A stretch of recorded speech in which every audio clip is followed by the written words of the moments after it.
শত্রুকে মেরে ফেলার দাজ্জাল বান। সম্মানিত ভিউয়ার্স, আশা করি সকলে ভালো আছেন।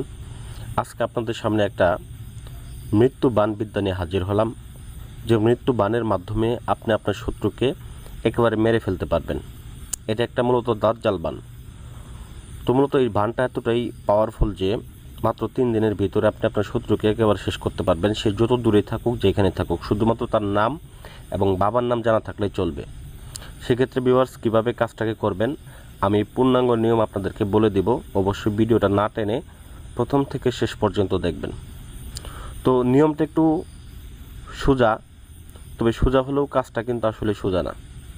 কাজটা কিন্তু করতে গেলে অবশ্যই একটু কঠিন হবে, তবে যদি মনোযোগ সহকারে কাজটা করেন তাহলে অবশ্যই আপনি ফলাফল পাবেন।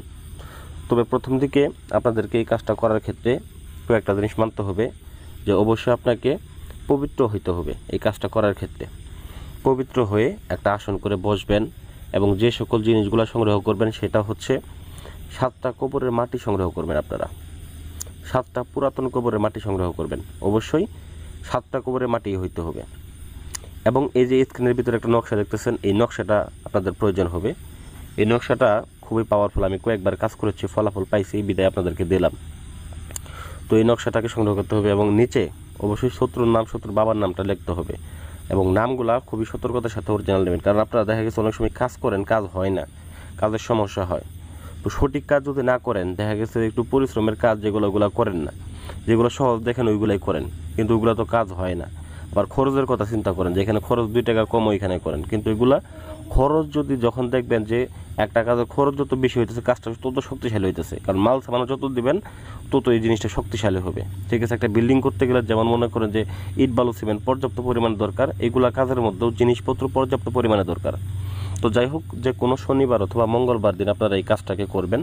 শনিবার মঙ্গলবার দিন আসন করে বসবেন। আসনটাকে অবশ্যই ধূপ জ্বালিয়ে এবং গোলাপ জল ছিটিয়ে আপনারা আসনটাকে পবিত্র করে নেবেন এবং ধ্যান সহকারে বসবেন। বসার পরে 7টা কবরের মাটি যে সংগ্রহ করেছিলেন, সেই 7টা কবরের মাটি দিয়ে আপনারা 7টা পুতুল বানিয়ে নেবেন।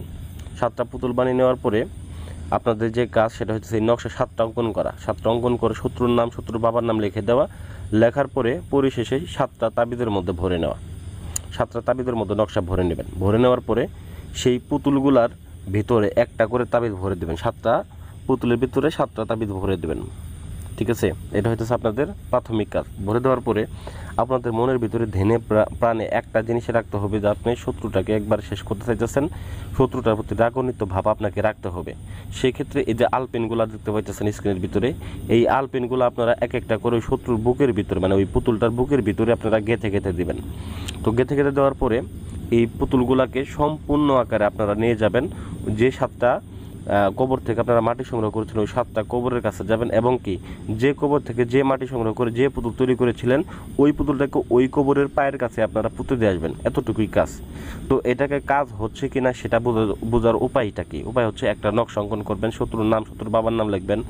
লেখার পরে পরিশেষে আপনারা ওই নকশাটাকে, আমি অন্য আর একটা ভিডিওতে বলে দিয়েছিলাম যে গঙ্গার পানি বা নদীর পানি, যে পাকের পানিগুলো আছে, এই পাকের পানি আনার পরে একটা কলসির মধ্যে রেখে ওই তাবিজটা সেখানে দিয়ে তার মুখটা বন্ধ করে দেবেন। যদি পানি কালো হয় তাহলে ভাববেন আপনার কাজ হইতেছে, আর যদি পানি ওই রকম থাকে তাহলে ভাববেন আপনার কাজটা হচ্ছে না। তবে আরেকটা কথা আমি বলি নাই, যেটা হচ্ছে যে এই নকশাটা অঙ্কন করবেন কোথায় এবং কি দিয়ে অঙ্কন করবেন। আসনের ভিতরে অঙ্কন করবেন, তবে যে জিনিসটার উপরে অঙ্কন করবেন সেটা হচ্ছে হরিণের চামড়া। হরিণের চামড়ার উপরে অঙ্কন করতে হবে, অরিজিনাল হরিণের চামড়াই হতে হবে। যদি কাগজের উপর অঙ্কন করেন তাহলে কিন্তু কাজ হবে না।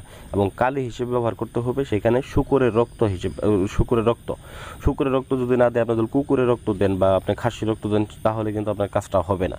তো এই জন্য আপনার শুকরের রক্ত দিয়ে অবশ্যই তাবিজটাকে লিখতে হবে। তো জিনিসটা একটু কঠিন হলেও কিন্তু কাজটা কিন্তু আপনারা ইজিলিতে পেয়ে যাবেন। তো যাই হোক ভিউয়ার্স, আশা করি ভিডিওটা ভালো লাগবে। ভালো লাগলে অবশ্যই লাইক করবেন, কমেন্ট করবেন এবং আমার চ্যানেলটাকে সাবস্ক্রাইব করতে ভুলে যাবেন না। আসসালামু আলাইকুম ওয়া রাহমাতুল্লাহি ওয়া বারাকাতুহু।